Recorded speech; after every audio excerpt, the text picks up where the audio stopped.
네, 오늘은 기도에 대해서 우리가 같이 한번 나눠보려고 합니다. 마태복음 6장 6절은 너무나도 우리가 잘 알고 있는 말씀인데요. 자, 기도는요, 제가 지금 전에 기도한 것처럼 이렇게 하나님의 자녀의 특권이자 하나님과의 관계에 있어서 꼭 우리 삶에 필요한 부분이지요. 그런데 오늘 본문 말씀에서 기도할 때 기도의 종류보다 특별히 어떤 방에서 하는 기도를 초점을 맞추고 있죠? 골방 기도죠. 네. 골방에 대해 언급하고 있습니다. 오늘은 이 골방에서의 그 의미와 함께 골방에서 어떤 일이 일어나는지 우리가 함께 우리 말씀을 통해서 나눠보도록 하려고 합니다. 자, 골방 혹시 아시나요? 골방 보신 적 있으세요? 골방? 네, 요즘에는 가옥 구조가 거의 아파트잖아요. 아파트고 막 빌라고 막 이러니까 골방을 좀 찾아보기가 좀 힘든 것 같아요. 그래서 젊은 우리 어린 친구들한테 물어보면 골방이 뭐지? 그냥 구석에 있는 방인가? 이렇게 생각할 수 있는데 옛날 이제 가옥 구조를 생각해 보면은 이제 큰 방에 딸려 있는 작은 방, 예, 그런 방이죠. 그러니까 집이라는 집이라는 것 자체가 외부하고 차단되어 있어요. 근데 그 집에서도 그 큰 방은 누가 보통 차지하죠? 집의 가장 어른이나 이제 주인이 차지하는 방이잖아요. 그러니까 그 큰 방을 차지하는 주인이 쓸 수 있는 밀실 같은, 예, 그런 구석에 있는 방을 바로 골방이라고 말을 합니다. 자, 그런데 오늘 말씀에서 주님이 그 골방에 대해서 은밀한 밀실, 골방에서 우리한테 만나자 이렇게 말씀을 하고 계세요. 이런 의미에서 생각해 볼 때 하나님은 골방이라는 은밀한 밀실에서 우리가 온전히 하나님께만 집중할 수 있는 장소에서 우리를 만나길 원하신다는 그 사실을 알 수가 있거든요. 자, 그러면 하나님께만 온전히 집중할 수 있는 이 골방에서, 이 밀실에서 도대체 어떤 기도를 하고 기도하면 어떤 일이 일어날까요? 근데 우리가 생각해 볼 것이 기도하면 딱 뭐예요? 예전에도 말씀을 드린 적이 있는 것 같은데 기도 이꼬르 대화, 하나님과의 대화를 바로 기도라고 말하거든요. 자, 그렇다면은 이 골방에서는 도대체 어떤 은밀한 대화가 이루어질까요? 자, 우리는 하루에도 많은 사람들과 수많은 대화를 해요. 오늘도 이제 낮에 계속 이제 사람들 만나셨죠? 뭐 직장 동료도 만나시고, 뭐 가족들도 만나시고, 뭐 여러분들을 만나셨을 텐데 계속 대화를 나누셨을 거예요. 회사 동료들하고는 대체적으로 어떤 대화를 나누죠? 뭐 업무에 관련된 얘기를 하거나 뭐 이렇게 공유된 대화를 주제로 가지고 막 얘기를 나누잖아요. 일적인 부분을. 근데 거기서 좀 더 이제 친한 친구나 지인하고는 그 직장 동료보다는 좀 더 친근한 대화를 나누겠죠. 그리고 더 깊이 들어가서 이제 가족들하고 또 나눌 수 있는 그런 대화가 있잖아요. 좀 마음을 조금 꺼내면서 이제 나눌 수 있는 대화를 한단 말이에요. 근데 거기서 좀 더 깊이 들어가면은 부부는 더 은밀한 뭐 자녀들한테 하지 못하는 그런 은밀한 그런 대화들을 서로 더 깊이 나눌 수가 있어요. 그런데 이렇게 이제 우리가 대화를 할 때 보통 내가 대화하는 상대가 누구냐, 내가 어떤 사람과 대화를 하느냐에 따라서 그 대화의 깊이를 조금 조절을 하면서 우리가 대화를 한단 말이에요. 그러니까 왜냐면 이제 스쳐 지나가는 사람한테 내 마음이 이래요 이렇게 얘기를 할 수가 없잖아요. 예. 그러니까 일반적으로 만나는 사람하고 나눌 수 있는 대화가 있고 직장 동료 친구들하고 나눌 수 있는 대화, 그리고 부부가 나눌 수 있는 대화가 따로따로 있단 말이에요. 그런데 여기서 질문. 자, 부부끼리 이 사이에서도 대화를 할 때 마음에 있는 얘기를 100%다 하나요? 음? 네. 어떤 분은 그래요. 부부 사이에서 진짜 거짓 없이 솔직하게 다 얘기하고 공유해만 한다. 이 맞나요? 아니에요? 네, 많은 분들이 아니에요. 이렇게 하시는데요. 네, 맞아요. 부부 사이라도 진짜 가깝고 그런 얘기죠. 님이라는 글자에 저만 하나 찍으면은 남이다. 예, 근데 물론 엄청 이렇게 되게 친밀한 그런 관계이긴 하지만, 더 많은 얘기를 친밀하게 하지만 부부 사이에서도 아내가 혹은 남편이 좀 받아들일 수 있을 정도, 그리고 안전하다고 내가 이 얘기를 했을 때 화를 내지 않을 거야. 이렇게 안전하다고 생각하는 그 선에서만 얘기를 하고 나머지는 이제 마음에 좀 이렇게 담아두게 되지요. 자, 그러면은 여러분 혼자서 이게 부부한테 할 수 있는 얘기까지 하고 근데 하지 못한 얘기들이 있잖아요. 이 얘기는 이 마음에 담아둔 거는 누구한테 얘기해요? 어디서 얘기합니까? 네. 하나님께서 우리가 하나님께 얘기를 한다 이렇게 다시 딱 말씀을 해주셨어요. 예. 자, 하나님께서요 우리에게 이번에는 좀 대화에서 좀 마음으로 좀 초점을 맞추길 원하는데요. 이 마음이라는 걸 주셨는데 이 마음이라는 게 굉장히 특별하거든요. 왜냐하면은 이 마음 안에서 일어나는 일이 굉장히 많아요. 그러니까 우리가 믿음의 고백을 하잖아요. 근데 이 믿음의 고백도 머리에서 하는 것도 아니고 입술에서 하는 것도 아니고 이 마음에서부터 일어나서 이게 그 다음에 이게 이렇게 가는 거거든요. 그런데 이 우리에게 일어나는 이 감정들도 수많은 감정들이 이 마음에서 일어나요. 사람을 기쁘게 하기도 하고 즐겁게, 힘들게, 고통스럽게 하는 이 마음에서 일어나는 이 수많은 감정들. 근데 이 마음이 다들 아마 공감하실 거예요. 이 마음이 편하냐 편하지 않느냐에 따라서 사실 우리의 삶의 질이 완전 달라져요. 마음이 너무 힘들면 그날은 정말 지옥 같은 날. 근데 마음이 정말 너무 가볍고 즐거운 날은 그냥 너무 막 기쁘고 그냥 뭐 힘든 일에도 가볍게 할 수 있는 이렇게 삶의 질이 달라져요. 근데 중요한 거는 우리 삶에 이제 긍정적인 요소를 주는 그런 감정들, 그런 마음들은 우리의 삶에 되게 힘을 얻고 활력소가 되지만 그렇지 않은 것들, 예, 막 관계 속에서 이런 일들만 일어나는 게 아니잖아요. 상처받기도 하고 또 슬픈 마음, 외로운 마음, 분노, 낙심, 아프고 상한 마음. 음식이 상한 거 보면 막 냄새 나잖아요. 근데 마음이 상했대. 네. 이런 것들, 이런 마음들이 우리 안에 수시로 일어난단 말이에요. 근데 우리는 보통 이런 감정들을 보통은 이제 나쁜 거라고 생각을 해요. 왜냐하면은 이게 유교적인 바탕으로 우리가 생각을 하기 때문에 보통 이제 감정을 표현하는 것도 조금 그렇고 특히나 이런 부정적인 감정들을 표현하는 거는 안 좋다. 그러니까 내가 잘 이렇게 속으로 삭히거나 그냥 이래야 한다라는 그런 생각들이 조금 많이 그런 인식을 갖고 있는 것 같아요. 그런데 이렇게 이런 표현들을 삭히고 표현하지 않고 이렇게 억누르잖아요. 그럼 어떻게 되는지 아세요? 빵! 네, 우리가 받은 과거의 온갖 해결되지 않는 감정들이 그거 아세요? OHP 필름이라는 거 아세요? 그 옛날에 지금 이렇게 빔 프로젝트가 있어가지고 이렇게 딱 쏘기만 하면 화면이 딱 나오잖아요. 뭐 추억의 물품 지금 얘기하고 있어요. 근데 그 OH 필름이 이렇게 옛날에 그 투명한 거기에다가 이제 악보가 다 거기 이렇게 인쇄가 돼가지고 빛에다가 착 쏘면은 그 악보가 이제 빛에 이렇게 화면에 이렇게 쏘잖아요. 그럼 그 악보 이렇게 하나하나씩 이렇게 갈면서 그렇게 했던 그 기억이 있는데, 자 생각해 보세요. OHP의 투명한 필름에 뭐가 악보가 막 써 있어요. 근데 그 악보가 수없이 이렇게 쌓여 있는 거예요. 깔려 있는 거예요. 두꺼워요. 예. 네. 그럼 그 안에는 글씨들이 막 뒤엉켜 있겠죠. 그런 것처럼 우리 마음에 해결되지 않는 이 마음들, 해소되지 않는 그런 것들은요, 이렇게 OH 필름이 쌓여서 묵혀 있는 것처럼 우리 마음 가운데 그렇게 자리 잡고 있어요. 그래서 이런 말이 있거든요. 우리는 이렇게 생각해요. 내게 이런 마음들이, 부정적인 마음들이나 좀 힘든 마음들이 있으면 이거는 시간 지나면 해결되고 사그러들 거야, 이렇게 생각을 하거든요. 그런데 이런 말이 있어요. 해결되지 않는 문제는 그대로 있다. 한번 따라해볼까요? 해결되지 않는 문제는 그대로 있다. 네. 자, 여기 지금 휴지가 있어요. 자, 휴지를 제가 이렇게 묶어가지고, 네, 이렇게 묶어서 이거를 여기다가 이렇게 딱 놔요. 놓으면은 이거를 누가 치우지 않으면 내일도 여기 있겠죠. 모레도 여기 있겠죠. 일주일 뒤에는요, 한 달 뒤, 1년 뒤, 3년 뒤 그대로 있어요. 그런데 놀랍게도 마음이 그렇다는 거예요.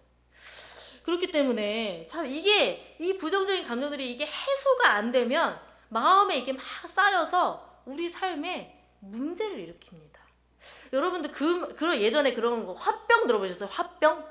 예. 그러니까 막 이게 화병은 억울한 마음들이, 감정들이, 이런 것들이 막 해결되지 못하고 막 쌓이고 쌓여서 결국에는 막 가슴이 터질 것 같고 막 불이 일어나고 막 이런 거잖아요. 화병. 근데 요즘에 이런 것들을 조금 더 세련된 말로 뭐라고 얘기하죠?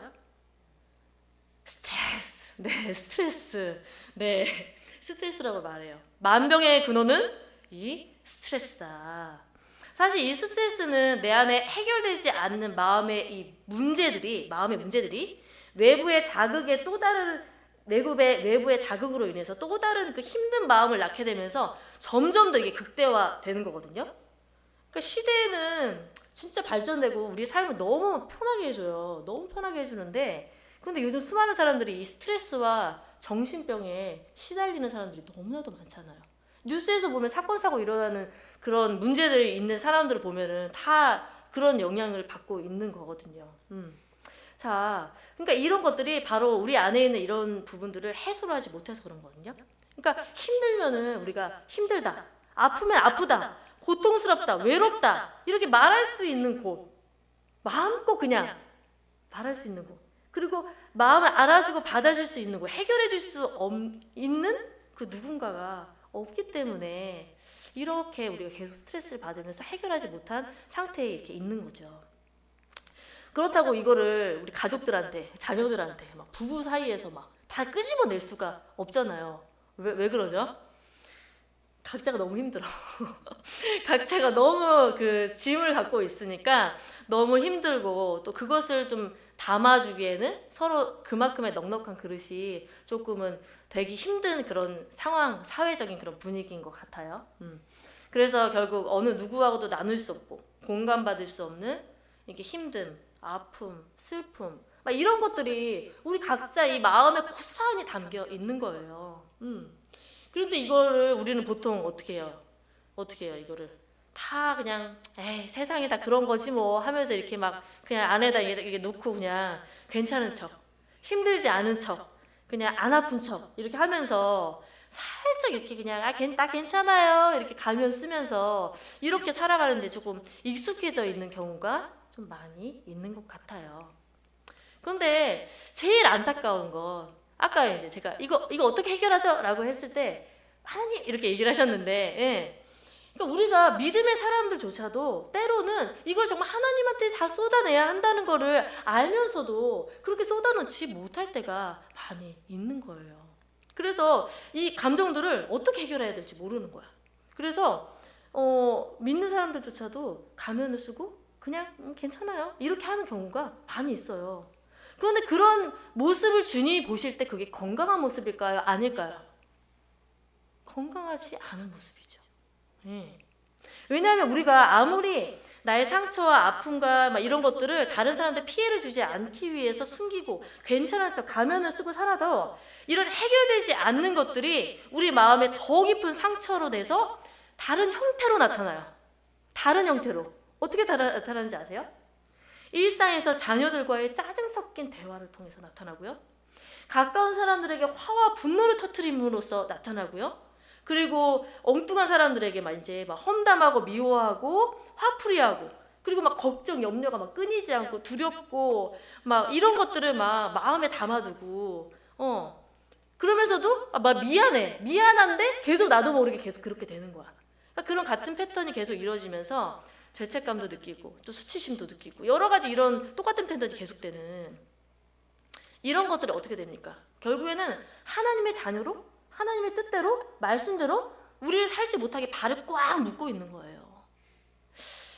왜 하나님의 자녀를 못 살게 합니까? 예전에 담임 목사님이 이런 말씀하셨어요. 과거의 상처에 얽매여서 현재와 미래를 우리는 살아갈 수 없다.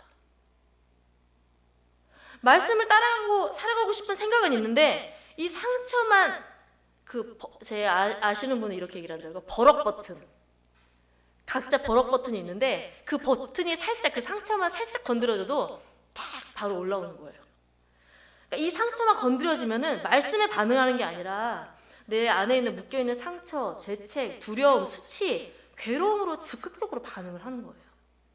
결국 이런 해결되지 않는 마음들은 내가 진짜 현재에 지금 봐야 할 것들을 바라보지 못하게 하고, 그리고 하나님의 말씀 뜻을 따른다고 생각을 하는데 결국에는 선택하고 결정하는 게 뭐냐면은 내가 좀 덜 아픈 거, 내가 좀 덜 고통스러운 쪽으로, 덜 괴로운 쪽으로 선택 결정하는 경우가 너무나도 많이 있다는 겁니다. 여러분, 이런 상황에서 주님이 골방을 말씀하시는 거예요. 골방. 여러분, 골방은 어떤 곳입니까? 골방은 사람들을 의식하는 곳이 아니에요. 그냥 모든 것을 다 무장해제하고서 그냥 가면이고 뭐고 모든 그런 것들, 사람들 평가한 이런 것들 다 내려놓고 그냥 주님 앞에 나아가는 시간이에요. 하나님을 만나는 시간. 그냥 내 본질, 나 그대로를 드러내고 내가 무슨 상처를 받았건, 내가 뭐 때문에 아프든 그 깊숙이 자리 잡은 그 외로움이 뭐든지 아픔이 뭐든지 그 죄가 뭐가 있든지 그걸 그대로 만나는 방이 바로 골방입니다. 그런데 사실 이 골방에서 하나님을 만나는 게 머리로는 아는데 이게 쉽지가 않단 말이에요. 왜 쉽지가 않죠? 왜냐하면 이 세상 속에서 엄청 우리가 막 일하고 막 분주하게 막 살아가잖아요. 그리고 막 한시도 가만히 있을 데가 없어. 핸드폰 보고 막 이렇게 하잖아요. 그런데 갑자기 이렇게 바쁘게 살아가다가 주님 앞에 딱 멈춘다. 이거 쉽지가 않죠. 전에도 제가 말씀드렸잖아요. 제가 기도하려고 하나님께 집중하려고 딱 되게 조용한 곳에 딱 있었는데 근데 머릿속에서는 막 테레비 채널 막 3-4개가 막 머릿속에 막 돌아가고 있고 쉽지가 않아요. 근데 사실 그것보다 더 어려운 게 뭔지 아세요? 뭐냐면은 내가 더 힘든 거, 이게 이 내 아픔, 힘듦 이런 것들을 사실은 직면하기가 어려운 거예요. 내 마음에 있는 상처들을 내가 그걸 놓고서 계속 생각하고 고민하고 이걸 얘기하고 직면하는 것 자체가 고통스러운 거예요. 그 상처가 깊으면 깊을수록 그래서 막 아프니까 고통스러우니까 막 회피하고 싶고 피하고 막 싶은 거예요. 그런데 여러분, 그런 우리에게 그 아픔 혼자 감당하도록 내버려 두지 않고 그 아픔을 함께하기 위해서 기다리시는 분이 계세요. 그분이 바로 우리 하늘 아버지, 아빠 되십니다. 우리 마태복음 6장 6절 다시 한 번만 읽어볼까요? 네, 시작.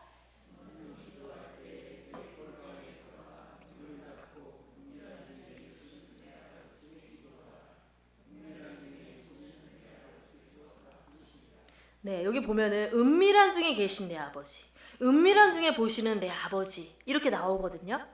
우리는 그래서 이렇게 생각하는 경향이 있어요. 주님이 은밀한 곳에 계시기 때문에 우리가 그 은밀하게 계신 하나님을 만나러 간다고 생각을 해요. 근데 정반대예요. 뭐냐면 주님은 어디에나 계시죠. 그런데 하나님이 은밀한 곳에 계신다는 건 바로 우리의 마음속에 있는 은밀하고도 깊은 상처와 아픔 가운데 다른 어느 누구도 모르는 나만의 그 비밀, 그런 상처, 그런 비밀 은신처에서 나를 기다리고 계신다는 의미예요. 왜 기다리십니까? 거기서 치료해주고 싶고 회복시켜주시고 싶기 때문이죠. 여러분, 하나님이 인간을 지으실 때 아까 잠깐 마음에 대해서 얘기했지만 이 마음이라는 아주 은밀한 곳을 만드셨어요. 그 은밀한 마음에 담겨진 것들을 우리는요, 어떤 것이든 긍정적인 것이든 부정적인 것이든 가장 안전한 존재에게 표현하고 그것을 이렇게 드릴 때 그때 우리는 하나님의 위로를 경험해요. 그때 진정으로 우리 영혼은 안정감을 누리고 평안함을 누릴 수가 있습니다. 요즘 사람들이 겉으로는 너무 풍족해요. 맛있는 것도 너무 많이 먹고 삶도 너무 편하고 근데 반대로 정서적으로 마음이 빈곤하고 정신적으로 문제가 많이 생기는 이유는 우리 마음속에 깊은 것들을 다 표현하고 꺼낼 수 있는 가장 안전한 대상이신 하나님을 만나지 못했기 때문에, 경험하지 못하기 때문입니다. 그런데 하나님의 자녀인 우리에게 주님은 이렇게 말씀하세요. 내가 너의 골방에서 기다릴게. 내가 너의 아빠야. 내가 네 마음의 그 밀실, 그 은밀한 곳에서 널 기다리고 있어. 나는 너의 죄를 정죄하기 위해서 그곳에 있는 게 아니야. 너의 아픔과 상처를 치유하는 아버지란다. 주님이 이렇게 말씀하고 계신 거예요. 여러분, 이 골방이라는 단어요, 원어로 보면 여기에 무슨 의미가 담겨져 있는지 아세요? 첫 번째는요, 약국이라는 의미가 담겨져 있어요. 우리가 아프면 약국에 가죠. 약국 가면 어떻게 해요? 얼마 전에 저도 감기 걸려가지고 약국 가가지고 증상 막 머리가 아프고 목이 아프고, 목이 제일 약하잖아요 제가. 목이 아프고 막 이렇게 얘기를 했단 말이에요. 그러면 그걸 듣고서 약을 처방을 해줘요. 그 얘기를 듣고 상처와 그 아픔에 딱 맞는 약을 우리에게 처방해 주는 거예요. 그럼 그걸 먹고 이렇게 몸이 회복이 되는 거죠.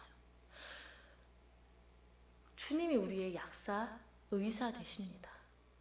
그런데 여러분, 이 약사, 의사에게 얘기를 안 한다?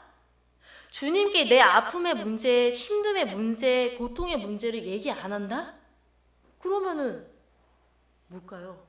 자신이 아프다는 걸 모르든지, 하나님을 모르든지. 누가복음 5장 31절 말씀에 이런 말씀이 있어요. 건강한 자에게는 의사가 쓸데없고 병든 자에게라야 쓸데있나니. 제가 예전에 한 꿈을 꿨거든요. 제가 꿈속에서 환자복을 입고 있는 거예요. 환자복을 위아래로 다 입었는데 제가 그 환자복을 입고선 그 병원을 탈출하는 거예요. 제가 계속 끊임없이 탈출을 하고 있는 거예요. 그러다가 제가 꿈에서 딱 깼거든요. 근데 깨면서 제가 무슨 생각을 했는지 아세요? 뭐지? 내가 왜 환자복 입고 있지? 나 안 아픈데? 나 안 아픈데? 그러면서 그때 되게 바쁜 시즌이었어가지고 나 지금 그 생각할 일이 지금 시간이 없다. 그러면서 계속 일을 막 계속 하고 있는 거야. 그런데 하나님이 보시기에는 제가 아팠던 거죠. 제 마음 깊숙이에서는 이게 아픈데도 아픈지도 모르고 일만 거기에 온 정신이 쏘여가지고 내 마음에 아픈 그런 부분들은 보지 못하고 있었던 거죠. 근데 주님은 그걸 보고 계신 거예요. 여러분은 어떠십니까? 여러분은 여러분의 마음 상태, 여러분의 영혼의 상태를 잘 알고 계십니까? 그 책이 있어요. 그 내 마음의 그리스도의 집이라는 책이 있거든요. 그 책에 보면, 그러니까 우리가 주님을 마음으로 영접하잖아요. 처음에 영접을 하는데 그 우리 마음의 그 집에 주님을 모셨을 때 이 방에 여러 가지 방이 있음을 막 말을 해줘요. 그래서 막 집에 딱 들어오면 우리 거실 있고 부엌 있고 서재 있고 안방 있고 막 이러잖아요. 근데 그 집주인이, 그 예수님을 마음에 모신 그 집주인이 그곳을 한 군데 한 군데마다 다 주님을 모시고 가는 거예요. 처음에 거실이어서 주님 여기는 거실이에요.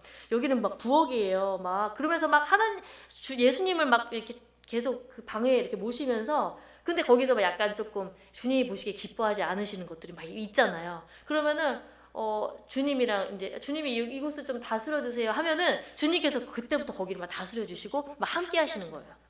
그런데 이 거의 전체의 방을 그렇게 했는데 마지막 방 하나, 그 방을 이렇게 주님한테 오픈을 해야 되는데 오픈을 안 하는 거예요.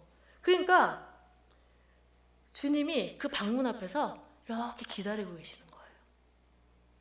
주인공이 생각을 해요. 아니 다 드렸는데 뭘 또 바라신담? 저 안엔 내가 아무도 보여주지 않은 나만의 은밀한 공간인데 그것까지 오픈할 수 없어. 나 절대 열쇠 안 드릴 거야. 이렇게 생각을 하는 거예요. 근데 그때 주님이 말씀하세요. 그곳에서 죽음의 냄새가 가득하다. 나에게 열쇠를 주지 않으련 내가 깨끗하게 치워줄게. 그래서 결국 주인공이 힘든 결정을 하고 열쇠를 드리면서 이래요. 주님, 저는 힘이 없어서 그걸 치울 용기도 없고 그걸 볼 용기도 없고 힘이 없어요. 주님이 그거 다 치워주시고 깨끗하게 해주세요. 이렇게 얘기를 해요. 그러면서 주님께서 그 모든 것을 다 깨끗하게 해주시게 됩니다. 여러분, 다른 사람은요 아무도 몰라도요, 여러분 마음마다 깊이 있는 그 상처 주님이 다 아십니다. 여러분이 태어나기 이전부터 어린 시절 겪은 일, 성장 과정에서 있었던 하나하나의 그런 일들, 지난 삶의 과정들이 어땠는지, 우리 그때 마음이 어땠는지, 무엇에 힘들고 무엇에 아팠는지, 괴로웠는지 주님은 다 아세요. 그래서 우리가 그 어느 누구에게도 말하지 못하는, 그 보여주지 못하는 그 마음을, 그걸 아시고 주님이 치유하기를 원하시는 거예요. 제가 예전에 어떤 과제를 하다가, 과제가 뭐였냐면은 정직이라는 그 단어를 묵상을 하고서 그걸 페이퍼로 작성을 해가는 그런 그 과제였거든요.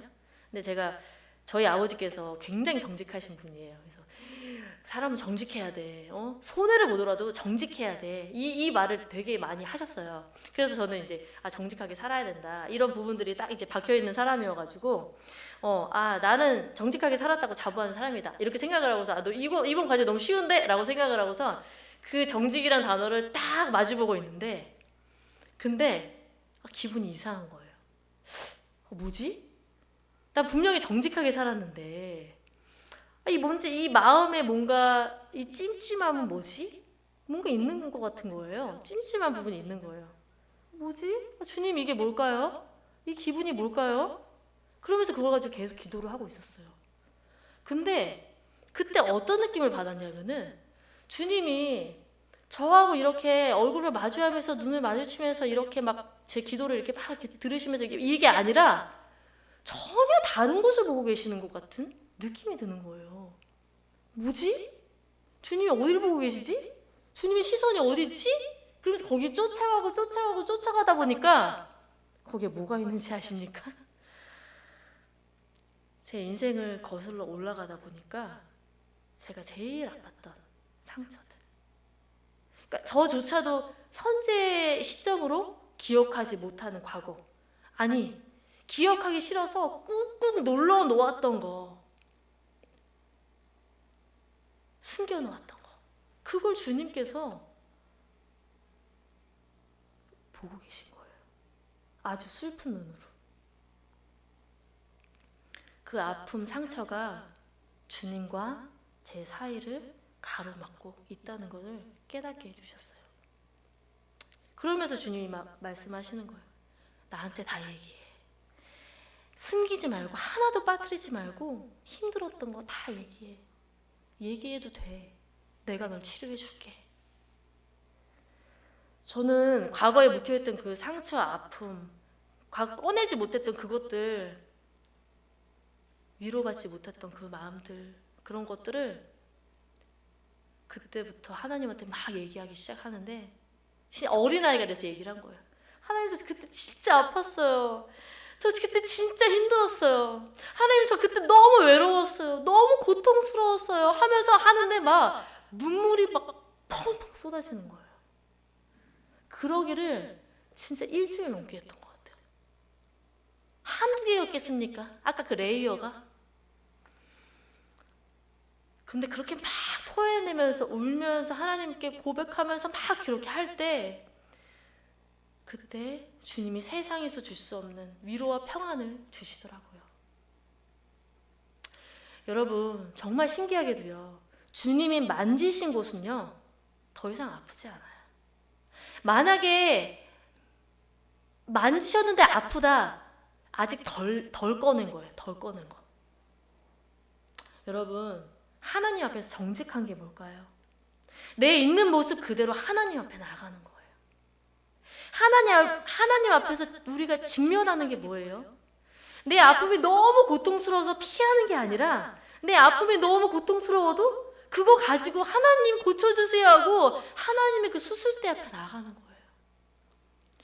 겉만 멀쩡하고 고상한 척, 의인인 척, 신한 좋은 척 해도 우리 하나님은 다 보고 계시거든요. 우리가 주님을 믿으면서 왜 평강이 없습니까? 우리가 주님을 믿으면서 왜 기쁨이 없습니까? 주님은요, 십자가에서 죽으심으로 우리 모든 아픔, 죽음의 것들, 아까 죽음의 냄새나는 것들이라고 했잖아요. 그 모든 것들을 구할 소망으로 바꿔주시는 분인데, 우리 안에 주님께 내어드리지 않아서 해결되지 않은 이런 상처, 아픔, 힘듦, 죽음의 냄새나는 것들이 우리 안에 깊숙이까지 있지 않습니까? 우리 마음에 있는 것들을 하나도 남김없이 쏟아놓을 때 그때 어떻게? 아까 우리 말씀에서 갚아주시리라. 그 쏟아진 마음을 주님 걸로 채워주시고 주님 것으로 갚아주세요. 아팠던 우리 마음에 아픔으로 끝나는 게 아니라 세살을 돋게 하시고 평강하지 못했던 그 마음을 평강으로, 기뻐하지 않았던 그 마음을 기쁨으로, 소망 없는 우리 마음에 소망으로 주시는 분이 바로 우리 주님이십니다. 여러분, 아까 골방의 첫 번째 뜻이 뭐라고 그랬어요? 약국. 두 번째 뜻이 뭔지 알려드릴게요. 두 번째 뜻은 바로 연료실이에요. 연료실이 뭡니까? 우리가 실제로 살아갈 힘, 우리가 살아갈 동력, 에너지, 빛, 그 모든 걸 받는, 그 상처를 다 치유받고 하면 그때 하나님께서 막 말씀도 부어주시고 막 힘도 부어주시고 그때 막 부어주시는 거예요. 그때 우리가 하나님 주시는 힘으로, 내 힘으로 살 수가 없어. 하나님이 주시는 힘으로, 그 빛으로 우리가 말씀대로 살아갈 수 있는 겁니다. 우리 힘으로 살아가는 게 아니에요. 내 힘으로 살아가는 게 아니라 주님이 주시는 힘으로 살아가는 거예요. 제가 21살 때 예수님을 믿었거든요. 첫 번째로 다녔던 교회에 제가 매일 일이 끝나면은 교회를 맨날 갔어요. 기도실이 있었는데 신발을 벗고 이렇게 들어가서 무릎 꿇고 하는 기도실이었어요. 근데 그 기도실에 가지고 매일 이제 가서 이제 기도를 하는데, 그때 제가 기도하는 시간에 항상 오셨던 분이 계세요. 그분이 누구냐면은 부목사님 사모님이셨거든요. 근데 되게 젊고 되게 예쁘신 분이었어요. 네. 되게 소녀같이 이쁘신 분이었어요. 근데 이제 그분이 기도를 할 때마다 그렇게 우시는 거예요. 엉엉 우시는 거예요. 어쩔 때 막 헐쩍헐쩍 울 때도 있고, 엉엉 울 때도 있고, 막 대성통곡할 때도 있고, 아버지 하면서 울 때도 있고. 예, 기도 내용은 막 듣고 싶은데도 이게 안 들리니까 이제 하는데, 계속 이제 막 마음속에 무엇이 있는지 모르겠지만 계속 꺼내시면서 우시는 거예요. 근데 진짜 놀라운 게 뭔지 아세요? 기도 끝나고 가실 때는요, 진짜 가벼운 발걸음으로 나비처럼, 진짜 구름 위를 걷는 것처럼 이렇게 막 콧노래를 부르시면서 흥얼흥얼 하시면서 나가세요. 항상. 그게 제 머릿속에 항상 기억에 남아있어요. 여러분, 그 사모님이 하나님께 다 쏟아놓고, 눈물로 쏟아놓고 뭘 받은 거예요? 하나님의 살아있는 생명, 살아갈 에너지, 힘, 빛, 능력 받은 거죠. 기쁨, 소망. 여러분, 사무엘상의 앞부분에 보면은요, 한나가 어떻습니까? 분인나가 그 남편의 사랑을 독차지하는 한나를 어떻게 막 괴롭히잖아요. 막 왜 자식도 없는 네가 뭐 나와 막 이러면서 막 괴롭히잖아요. 그때 어떻게 해요? 성전에 막 가잖아요. 성전에 가서 막 술 취한 여자로 오해받을 정도로 막 하면서 막 이렇게 기도를 해요. 근데 그 기도 끝나고 나서 엘리 제사장한테 응답받고 어떻게 돼요? 어떻게 됩니까? 얼굴에 다시는 근심빛이 없었더라. 여러분, 이게 바로 주님이 내 마음을 만지시고 후예요. 응답받기 후예요. 확연히 달라요.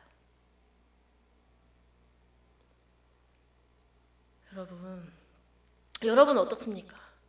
신앙생활을 해도, 기도해도 여러분의 삶에 아무 일도 일어나지 않으십니까? 그 마음의 기쁨도 평강도, 하나님으로부터 받는 생명력도 힘도 일어나지 않습니까? 그러면 우리는 우리의 마음을 먼저 살펴봐야 돼요. 내 마음의 상태는 어떤가? 내 마음의 상태는 어떻고, 내가 그걸 나의 의사 되신 주님께 말씀드리고 있는가? 내가 주님한테 그런 영향, 정말 그 활력, 그 살아갈 힘을 내가 얻고 있는가? 만약에 우리 안에 주님이 주신 기쁨과 소망과 힘, 에너지로 차있지 않다면 나는 도대체, 내 마음은 도대체 뭘로 가득 차 있는가? 주님이 우리를 위해 죽어주신 십자가는요, 그냥 십자가가 아니에요.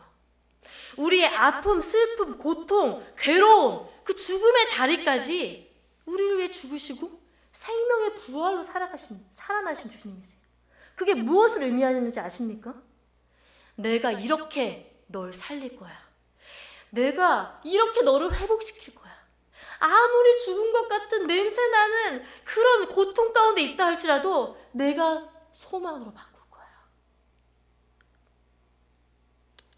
여러분, 우리의 모든 고통스러워하는 것들, 우리의 모든 죽음의 것들을 모두 주님께서는 생명으로 바꾸시는, 소망으로 바꾸시는 분입니다. 아멘?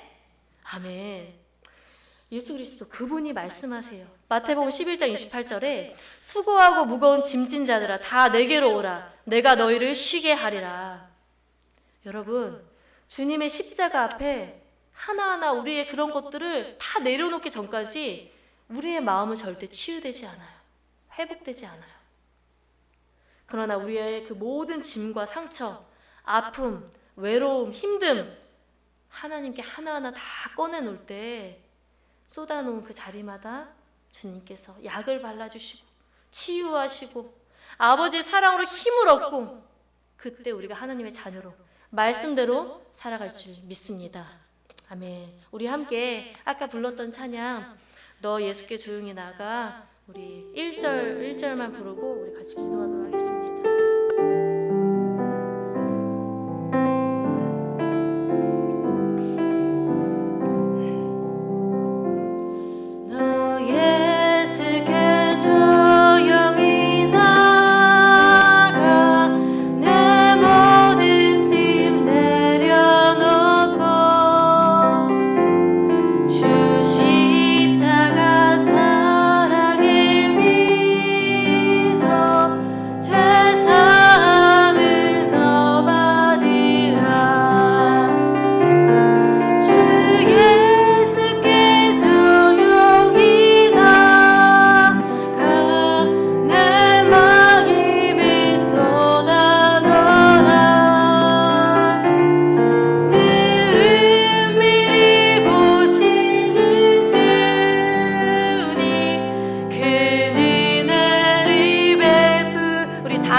하나님께서 구하시는 제사는 상한 심령이라. 하나님이여 상하고 통회하는 마음을 주께서 멸시하지 아니하시리라. 여러분의 영혼과 마음의 상태는 어떻습니까? 사람들한테 괜찮은 척해도 주님은 다 아십니다. 여러분 무엇 때문에 아프십니까? 여러분 무엇 때문에 마음이 상하셨습니까? 무엇 때문에 힘들고 무엇 때문에 여러분을 외롭고 답답해 하십니까? 주님이 말씀하십니다. 네가 아프니 나도 아프다. 그 아픔, 그 힘듦, 남들에게 말하지 못하는 그 아픔까지도 내게 말하렴. 내가 치유해 줄게. 우리 이 시간 우리의 그 은밀한 골방에서 기다리고 계신 주님 앞에 우리의 마음, 감정 숨기지 말고 우리 솔직히 나갑시다. 성령님께서 떠오르게 하시는 그 부분들이 있다면 우리가 피하지 말고 숨기지 말고 십자가 앞에 모든 것들 다 쏟아놓읍시다. 그 어떤 마음의 깊은 곳, 상처, 아픔, 힘듦, 죽음의 냄새나는 그 모든 것들 우리가 고백하는 곳마다 주님의 만지심으로 치유와 회복이 일어날 줄 믿습니다. 우리 같이 기도하겠습니다. 하나님 아버지 그렇습니다. 하나님 아버지 우리 마음 가운데 있는 하나님 아버지 남들에게 말하지 못하는 하나님 그 힘든 그 마음을 하나님 주님 앞에 이 시간 쏟아내기를 원합니다.